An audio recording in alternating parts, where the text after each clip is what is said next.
नमस्कार मित्रों, जोहार। मैं दीपक कुमार DRGP 82 पर आपका स्वागत करता हूं एक नए जानकारी के साथ। मित्रों, कार्मिक विभाग ने आदेश दिया स्कूली साक्षरता विभाग को और स्कूली साक्षरता विभाग ने पत्र निकाल दिया है। 2 तारीख से 8 तारीख तक आईगोट कर्मयोगी के तहत ऑनलाइन प्रशिक्षण सभी शिक्षकों को करना है और उसके तहत विभिन्न मॉड्यूल में बहुत सारे प्रश्नोत्तर हैं जिसको हम लोग एक एक करके वीडियो में देख रहे हैं।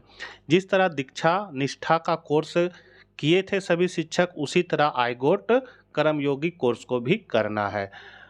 4 मॉड्यूल हम लोगों ने कंप्लीट कर लिया है जिसका लिंक आपको डिस्क्रिप्शन में या ऊपर आई बटन पर मिल जाएगा। ये 5वां मॉड्यूल है जिसका नाम है Innovate with Artificial Intelligence, a Design Thinking Approach. Artificial intelligence के साथ नवाचार करें, एक डिजाइन थिंकिंग अनुमोदन।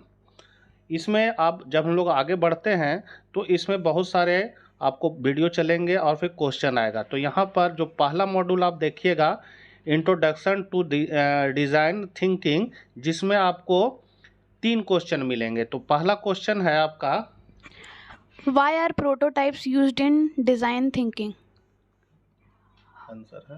Answer है to test and refine ideas before implementation. मतलब पहला क्वेश्चन कहता है कि डिजाइन सोच में प्रोटोटाइप का उपयोग क्यों किया जाता है। तो इसका जो आंसर है वो हो जाएगा आपका तीसरा, कार्यान्वयन से पहले विचारों का परीक्षण और परिशोधन करना। दूसरा क्वेश्चन है, What is the first step in the design thinking process? Option, understand the problem. दूसरा क्वेश्चन का हिंदी है, डिजाइन थिंकिंग प्रक्रिया में पहला कदम क्या है। तो इसका आंसर होगा समस्या को समझें। तीसरा क्वेश्चन है, How does design thinking help in problem solving? Option, by using Answer, by using creativity and understanding of people's needs. कहने मतलब है डिजाइन थिंकिंग। तीसरा क्वेश्चन जो है, डिजाइन थिंकिंग समस्या समाधान में कैसे मदद करती है। तो इसका आंसर हो जाएगा रचनात्मक और लोगों की ज़रूरतों की समझ का उपयोग करके। अब हम लोग देख सकते हैं 3 अटेम्प्ट लिया, तीनों करेक्ट आंसर है, एक भी रॉन्ग नहीं है। एक एक करके भी यहाँ करेक्शन बताया गया कि पहला करेक्ट, दूसरा करेक्ट और तीसरा भी करेक्ट है।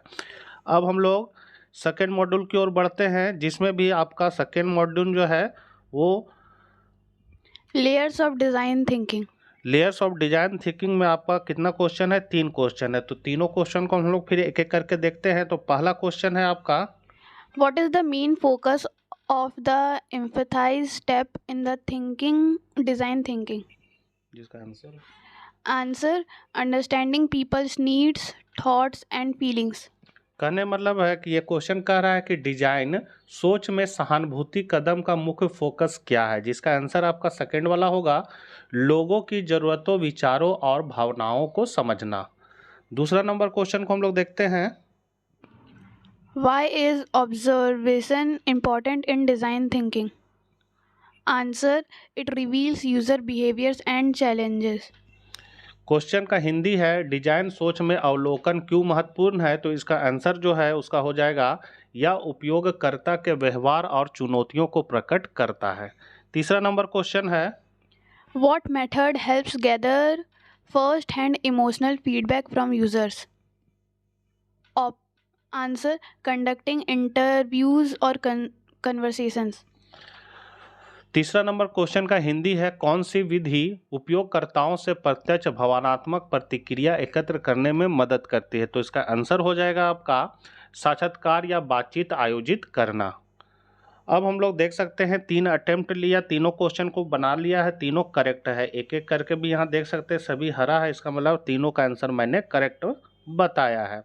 अब तीसरा मॉड्यूल में हम लोग आते हैं, design thinking with emotion recognization, जिसमें आपका कितना क्वेश्चन है, इसमें भी आपका 3 क्वेश्चन है, मतलब भावना पहचान के साथ डिजाइन सोच। तो पहला क्वेश्चन है आपका, How does design thinking help in emotional recognition? Answer, by designing solutions that fit real emotional needs. इसका हिंदी कहता है डिजाइन थिंकिंग भावनाओं को पहचानने में कैसे मदद करती है। तो इसका आंसर हो जाएगा वास्तविक भावनात्मक जरूरतों के अनुरूप समाधान डिजाइन करके। दूसरा क्वेश्चन है Why is testing important in emotion recognition tools? Answer: to ensure the tools meet users' emotional needs. इसका हिंदी है भावना पहचान उपकरणों में परीक्षण क्यों महत्वपूर्ण है। तो इसका आंसर हो जाएगा यह सुनिश्चित करने के लिए कि उपकरण उपयोगकर्ताओं की भावनात्मक जरूरतों को पूरा करते हैं। तीसरा नंबर क्वेश्चन है What is the key purpose of the empathize stage in emotion recognition? Answer: understand what other people are feeling. इसका हिंदी है भावना पहचान में सहानुभूति चरण का मुख्य उद्देश्य क्या है। तो इसका आंसर हो जाएगा समझे कि दूसरे लोग क्या महसूस कर रहे हैं। अब है फाइनल असेसमेंट।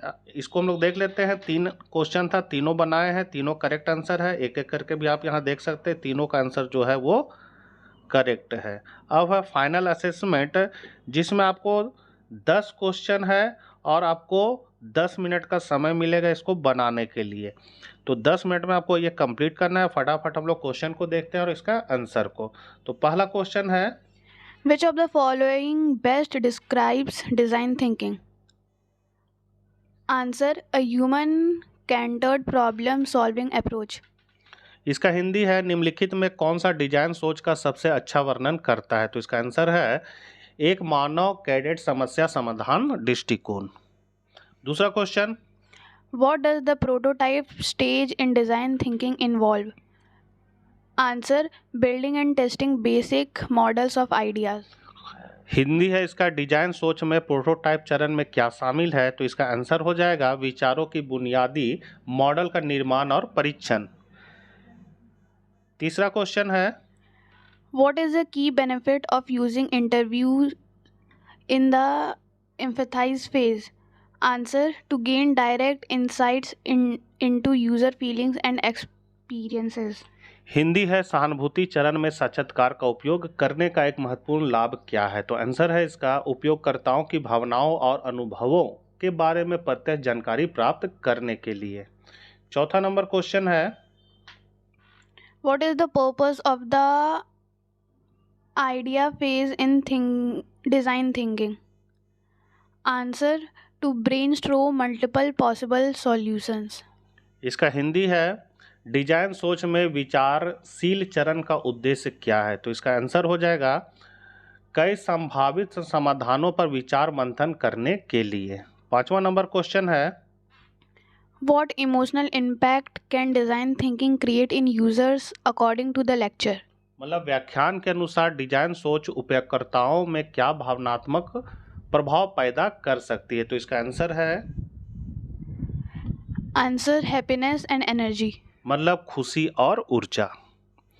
छठा नंबर क्वेश्चन है How does design thinking support innovation? Design thinking नवाचार का समर्थन कैसे करती है। आंसर है इसका By encouraging creative thinking and user-centered design. रचनात्मक सोच और उपयोगकर्ता कैडर डिजाइन को प्रोत्साहित करके। सातवां नंबर क्वेश्चन है Which of the following is not a common method used in the empathize phase? Hindi है इसका निम्नलिखित में से कौन सी सहानुभूति चरण में उपयोग की जाने वाली एक समान विधि नहीं है। तो इसका आंसर हो जाएगा एजम्पशन। आठवां नंबर क्वेश्चन है Which layer of design thinking involves trying to experience the world from other person's point of views? मतलब डिजाइन सोच की किस परत में दुनिया को दूसरे व्यक्ति के दृष्टिकोण से अनुभव करने की कोशिश करना शामिल है। तो इसका आंसर हो जाएगा आपका Empathize. एम्पैथाइज मतलब सहानुभूति रखना। नौवां नंबर क्वेश्चन है Why is testing important in the design thinking process? Design thinking प्रक्रिया में परीक्षण क्यों महत्वपूर्ण है। तो इसका आंसर हो जाएगा It helps understand what works and what doesn't. यह समझने में मदद करता है कि क्या काम करता है और क्या नहीं। और लास्ट इसका क्वेश्चन है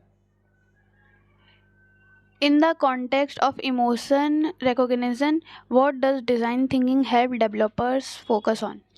भावना पहचान के संदर्भ में डिजाइन थिंकिंग डेवलपर्स को किस पर ध्यान केंद्रित करने में मदद करती है? तो इसका आंसर हो जाएगा आपका Users' emotional needs and experiences. मतलब उपयोगकर्ताओं की भावनात्मक ज़रूरतें और अनुभव। तो यहाँ 10 क्वेश्चन फाइनल असेसमेंट में दिया हुआ था, आप देख सकते हैं 100% करेक्ट आंसर है। 10 क्वेश्चन में 10 अटेम्प्ट लिए, करेक्ट है 10, रॉन्ग एक भी नहीं है। और यहाँ एक एक करके भी आप देख सकते हैं सारे करेक्ट आंसर हैं। आशा करते हैं वीडियो आपके लिए उपयोगी साबित होगा। चैनल पर नए हैं तो सब्सक्राइब कर लीजिए। इसी तरह के वीडियो पाने के लिए मित्रों को शेयर करना ना मिले। मिलते हैं हम लोग फिर नेक्स्ट वीडियो में। जय हिंद, जय भारत।